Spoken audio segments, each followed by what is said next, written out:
Hey everybody, welcome to Trend Rebel, and this is On the One. And today I have actually Trend Rebel himself with me. So it's Trend Rebel and Banana, and On the One. So On the One is a series where we go through the 1 minute chart just to show you the best actionable pivots in the universe and how it played out today. Today we're going to be looking at three charts. We're going to be starting with ES, which is the S&P 500 futures chart that we utilize for a lot of our indications, and we have it overlaid here with our pivot indicator, which shows all the monthly, weekly, and daily pivots. I've made them pretty large, so you should be able to read the numbers as we go through. And I'll start my mouse off by showing you where the day started here at around 9:30. Trend Rebel, do you want to walk us through some of the action here? Yeah, sure. So, what's up, guys? This is Trend Rebel. So you could see that we started the day up at that it shows on the right on with our indicator at The 6002 6002 ES. Yep, which is a what's it's still daily. an important pivot, by the way. So you can see actually right to the left of Banana's cursor, you can see where we lost it, and then we tried to back test it by bouncing, and we got above, but the problem is we didn't close a candle above that. So as soon as we lost it again on what's called a back test, we plummeted to the next pivot, where you can see that we got a really nice bounce. I know a lot. I believe many of the rebels actually took that trade. It looked like it. I hope they did. But either way, you could see how we bounced up there. And on the right, and you don't have to move your cursor, Banana, but with the indicator, you can see the prior candle high or prior candle highs and lows. And what you don't also see here is the moving averages. But so you guys are clear, what we teach is that you're able to use the prior candle highs and lows plus the moving averages to tell that peak after that bounce from that pivot his cursor is at was probably the top. So this allows us to find good exits, and it allows us to find good exits after we enter at a pivot. And then let's just move forward with what happened next. We can see that it then went down and lost that daily pivot right there, and it just absolutely plummeted straight, almost straight to our next pivot, 5926. And from there we got some bounces here and there. You always have to remember that a lot of market movements are because of options trading, so you'll get some volatility in between pivots, which is entirely designed to just destroy options. But anyways, we got a little bit of chop here and then went right down to that pivot, and that was a very important pivot, as you can see. So we went up, and if you can actually, to the right of your cursor, Banana, right there. Obviously, there's no pivot there, but something that we teach is that the 50% mark between pivots also can be used as a potential support or resistance, which is it's non-coincidental that when we pulled back, yep, right there. It's non-coincidental that that's where we back tested right before we went and broke out right above the next pivot. So you can see how easy this can be using our indicator, and especially when you have great pivots. But you can see how easy it can be. Anyways, moving forward, so we jumped from that basically a center line, and we struggled a little bit at the next pivot. Yeah, we tested it, we pulled back a little bit, and then we bounced above it to what would also be just about right between two pivots. You could see a little bit of a pattern there. So when we rejected that area, we pulled back down again once more. We tried to consolidate above the pivot a little bit, lost it, so we got a nice little wick below it. It's not a wick on the 1 minute. If you were looking at 5 minutes, anything like that, then it would be a wick. And we kind of messed around this pivot for a while today because it is a very important pivot. And in the end, I mean, we're currently above it, but at the same time, we are not above other key levels that, well, 6002 ES, for example, that could really see markets break out. I just want to Regardless, point out, though, here too, when we did climb up before the close for the day at around 3:30, we did bounce off the weekly 20, which then forced us right back down. So it went up for support here and found itself resistance at the weekly 20, which pushed us all the way back yep, down.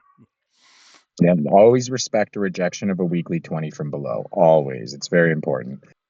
So yeah, that's pretty much ES for the day. It was excellent to trade if you guys were trading it, or I mean, I don't know how many Eh, of you guys are trading ES, but either way.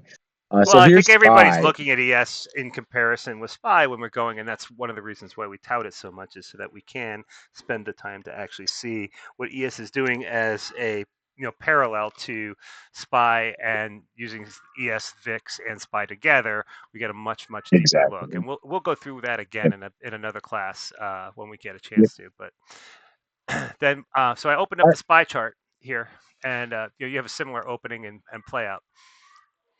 Yeah, so you could see that at the open, we tried to hold this important 59641 pivot.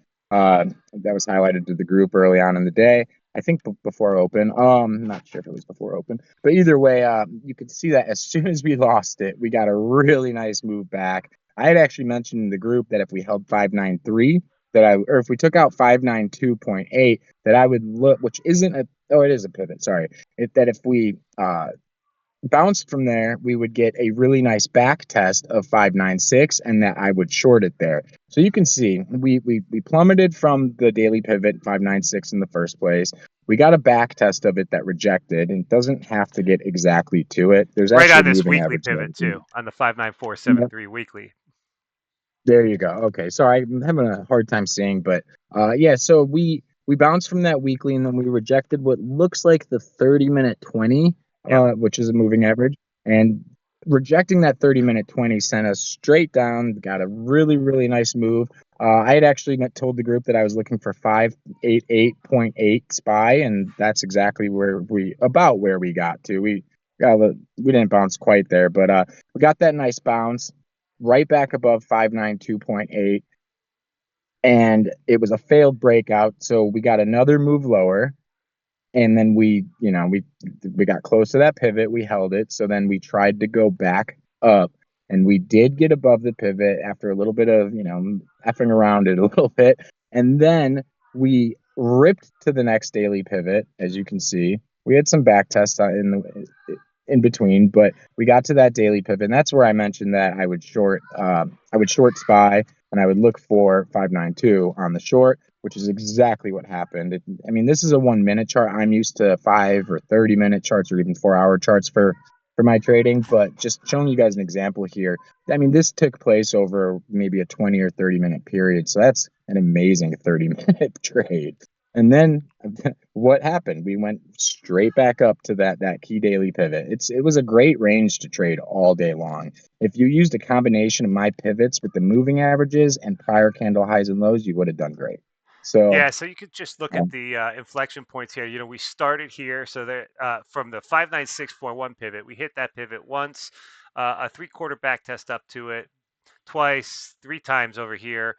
Going down to the weekly pivot, the 59473, we bounced off of that off the initial drop, which was nice, easy play to take.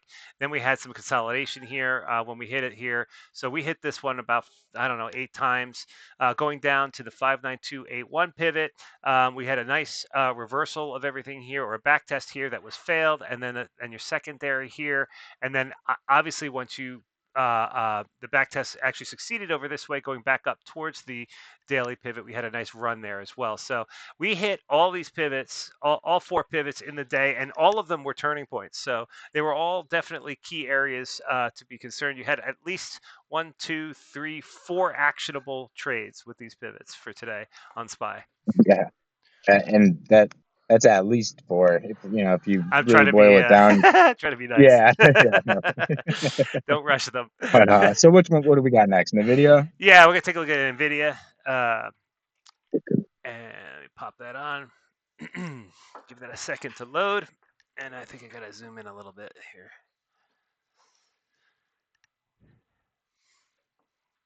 All right, so this is popped on. So this blue line represents the open here.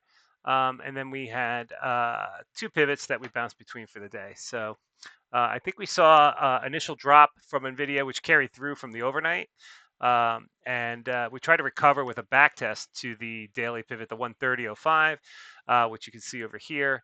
Then on that back test, after losing that back test, we fell right down to the monthly magnet, the 126.3 pivot right here. At which point you can see from 9:54 all the way until 11:37, we had consolidation back and forth up and around this pivot. Now, what's interesting to note is that all of the consolidation, all of them, we see most of them terminate and reach from these points back and forth. So we had a really clear path here that this was not leading to any kind of breakout or breakdown here. This was all consolidation. So you just sat here and watched. Once we had the breakout back coming from it, we knew where we were going. You could draw a line in the sand here in terms of what you were expecting from. I'm just gonna make a straight line first and then bring it down. In terms of where you wanted to actually jump out. So we see this breakout here. We wrote it all the way up to the daily pivot here. And before we again were on this back test here, we lost it and crawled all the way back down with another attempt, and then all the way ended the day at the monthly 126.3, which basically we were 2 pennies off of that on the actual close. So exclusive pivots hit those numbers. Go ahead, TR. What do you got? Oh, I was just I was just laughing at how accurate these pivots Yeah, are. yeah. No, we nailed them. We nailed all of it today. So whether you're playing stocks or the indices today, I don't think we pulled any crypto up, but we can look at that on the next show. It worked out well. Do you have any closing thoughts for today, or maybe some offhand predictions for tomorrow? Yeah, tomorrow, if inflation data comes in hot and Nvidia earnings don't, if their guidance isn't, if they were not showing that they expect to grow as fast as they have been growing, I think it could really, really hit markets hard. I would probably look for at least five, seven. I'd probably actually look for 5,600 ES, which is quite a bit lower, so just say about 570 SPY. QQQ five, I'm sorry, 480s. Maybe it would hold 494. I'm gonna have to do a little bit of analysis before I give my pointers out to the group. But regardless, tomorrow is going to be hit or miss. The chart right now is leaning very bearish, but overnight that could change if ES gets above. I'll tell you right now, if ES gets above 6,002. tomorrow, it would be 5,999 tomorrow. Gotcha. So if it gets above 5,999 tomorrow, then we have a chance of seeing an actual breakout. I don't want to say the market's going to crash. I don't want to say it's going to break out at this moment, but I will say that one way or another with these pivots, you don't have to know which way it's going to go. Long term, I believe the market's going to be perfectly fine. By 2026, I believe we'll be much higher. That's my thought. So, Of course. Awesome. Well, thank you very much. I think that'll conclude us for the day. Unless you had anything else you want to add before we shut down. I'm pretty sure that's it. And I appreciate you taking over once I realized that was a 1 minute chart. No worries. All right, guys. Thanks for watching on the one and being subscribers to Trend Rebel. Take care, everybody.